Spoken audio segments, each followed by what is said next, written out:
Оюутлогоо гэрээ хийгдсэний ар дээр 5-7 гэрээ хийгдэх боломжтой байсан тийм ээ. Маш олон төрлийн бас консорциумуд тий одоо дотоод гадаадын хамтарсан инээтрээ гэл тийм тоглогч нар бол 5-7 дээр бол орж ирэх сонирхолтой байсан боловч ерөнхийдөө бид төр 5-7-ыг авч явах нь зүйтэй гэсэн байдлаар хараад тэгээ сүүлийн одоо 15 жил бол одоо нөгөө 5-7 дээр голлох холбоорлтыг бол одоо төрийн өмчт компани хийж штэ тийм ээ.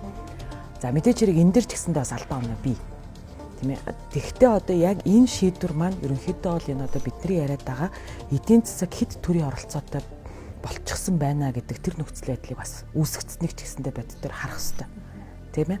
Яагаад гэвэл одоо улсын төсөв хэд юм данхаасан тий одоо дотоодын бүтээгдэхүүнийхээ 40%-ийг эзэлж байгаа энэ цаг мөчид одоо Эрдэнэс 5-7 гэх мэт тий одоо Эрдэнэт гэх мэт компаниудын бас борлуулалтын орлого тийм ээ бас яг л төрд байгаа хүмүүс шийдвэр гаргаж байгаа учраас манай эдийн засгч ерөөсө бүхэлдээ одоо төрөөс хамааралтай болчлоо гэдэг асуудал.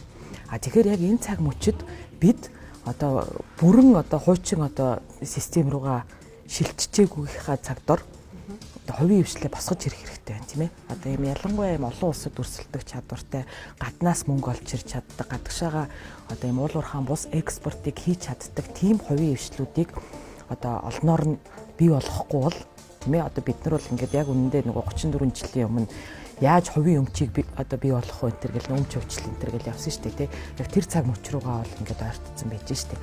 Тэгэхээр нөгөө хувийн хвшилд суурилсан л эдийн засагтай байхыг бид хүссэн тийм ээ. Одоо арчлалын бас арчилсан хувьсгалын гол одоо бас үр дүн бол энэ байсан шүү дээ. Тий хувийн хвшилд суурилсан эдийн засаг хүн болгон хувийн өмчтэй байх тэр эрх чөлөөг олохын төлөө бид тэмцсэн тий.